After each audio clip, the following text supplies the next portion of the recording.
আসসালামু আলাইকুম। আপনারা সবাই কেমন আছেন? আশা করি ভালো আছেন। আজ আমি টক ঝাল মিষ্টি জলপাইয়ের আচার বানিয়ে দেখাবো। এই আচারটা দেখতে এতটা লোভনীয় যে দেখলেই জিভে পানি এসে যায়। তাহলে চলুন আমরা রান্নাতে চলে যাই।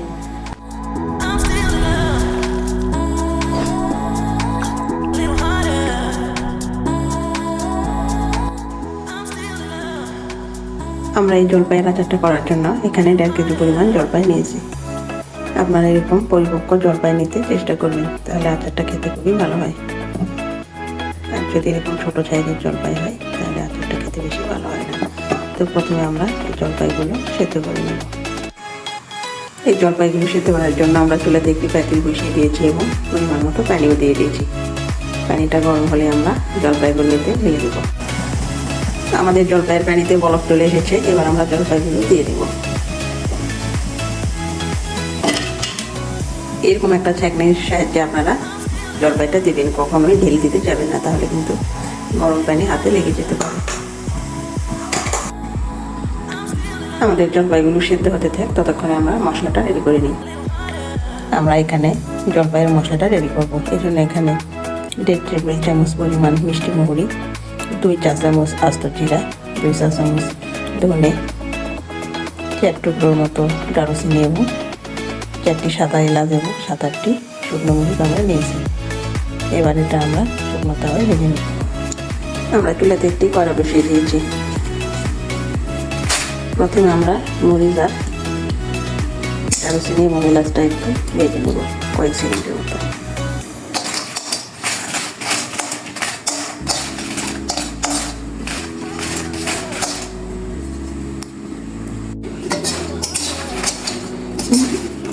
মরিচটা কিছুক্ষণ ভাজার পরে আমরা বাকি মশলাটাও দিয়ে দেব।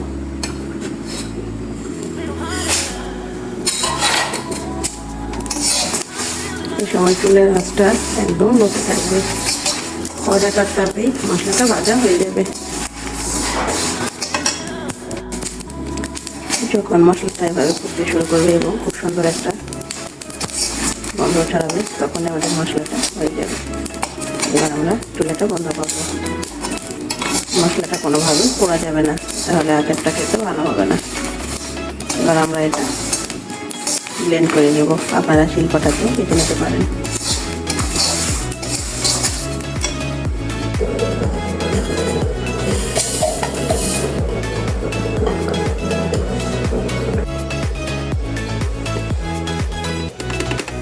আমরা মশলাটা ব্লেন্ড করে নেব।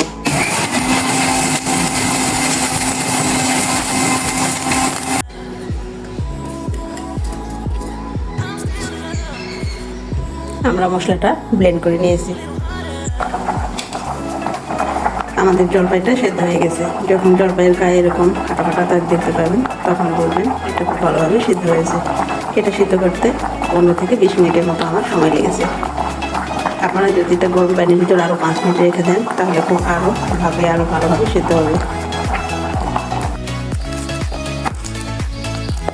আমরা জলপাইগুলো একটা বাটিতে ঢেলে নিয়েছি। এই জলপাইগুলো একটা ডাল খবর দিয়ে এভাবে ভেঙে নেব।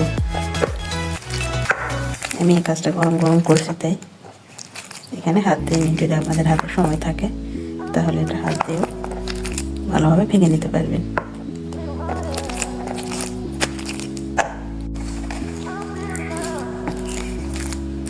দেখুন বন্ধুরা, এভাবে সবগুলো জলপাই আমরা ডাল ঘুটনির সাহায্যে খুব ভালোভাবে ভেঙে নিয়েছি। এবারে আমরা পরবর্তী স্টেপে চলে যাব। এবার আমরা আচার বানাতে চলে আসলাম। এই আচার বানানোর জন্য আমরা চুলাতে একটি কড়া বসিয়ে দিয়েছি। এবার এতে 1 কাপ পরিমাণ সরিষার তেল দিয়ে দেব। আপনারা সরিষার তেলটা দিতে চেষ্টা করবেন। এখানে একটা রসুন থেতো করে দিয়ে দিলাম আর 4টে শুকনো মরিচ। এবারে তেলের সাথে রসুনটা আমরা বাদামি করে ভেজে নেব।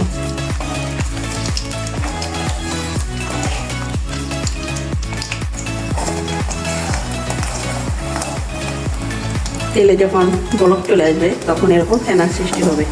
তখন এভাবে রসুন তুলে দেখতে হবে, না হলে কিন্তু তলাতে রসুন পড়ে যাবে, তাহলে আচারের স্বাদটাই নষ্ট হয়ে যাবে।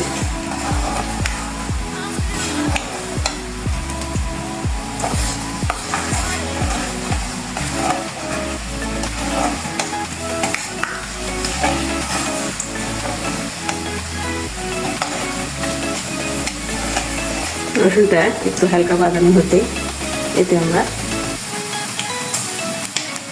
1 চামচ পাঁচফোড়ন দিয়ে দিলাম আর 1/2 চামচ আস্ত জিরে দিয়ে দিলাম।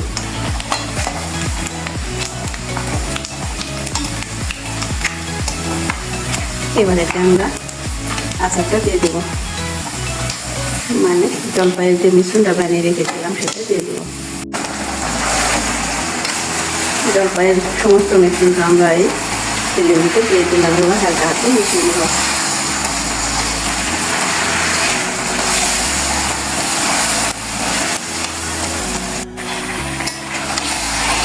জলপাইটা যখন তেলের সাথে খুব ভালোভাবে মিশে গেছে তখন আমরা ম্যাগি মশলাগুলো অ্যাড করব। আমরা এতে 1/2 চামচ হলুদের গুঁড়ো দিলাম, স্বাদ মতো লবণ দিলাম, 2 কাপের মতো চিনি দিয়ে দিলাম।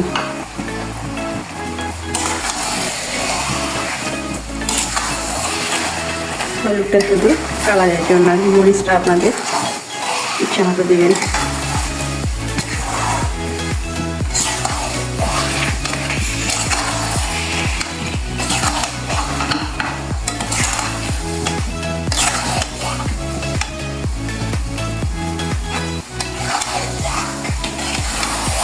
এবার ভালোভাবে নেড়ে চেড়ে মিশিয়ে নেব।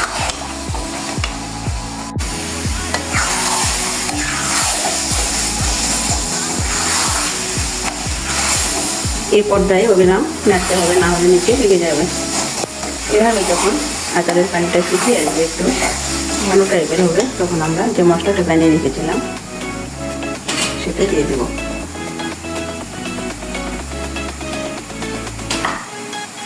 আমি এখানে 2 টেবিল চামচের মতো মশলা দিয়ে দিলাম। এবার নেড়ে চেড়ে মিশিয়ে নেব।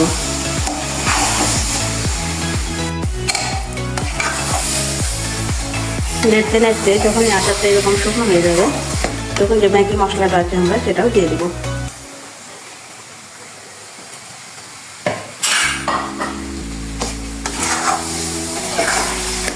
এবার আচারের সাথে মশলাটা ভালো করে মিশিয়ে নেব।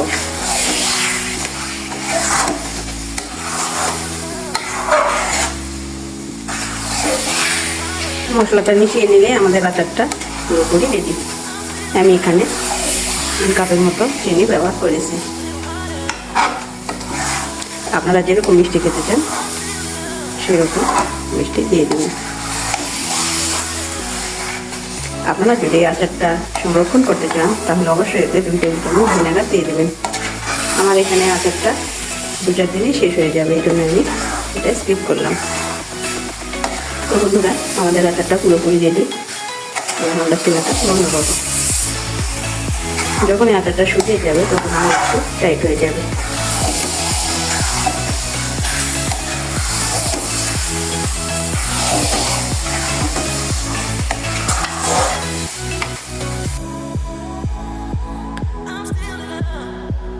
আমাদের জলপাইয়ের আচার একদম রেডি। দেখতে খুবই লোভনীয় হয়েছে। আপনারা এটা অনেকদিন সংরক্ষণ করে খেতে পারবেন। আমার এই রেসিপি যদি আপনাদের ভালো লাগে তাহলে অবশ্যই লাইক, কমেন্ট এবং শেয়ার করবেন আর আমার চ্যানেলটিকে সাবস্ক্রাইব করবেন। পরবর্তীতে আবার দেখা হবে। আজ এখানে শেষ করলাম। আল্লাহ হাফেজ।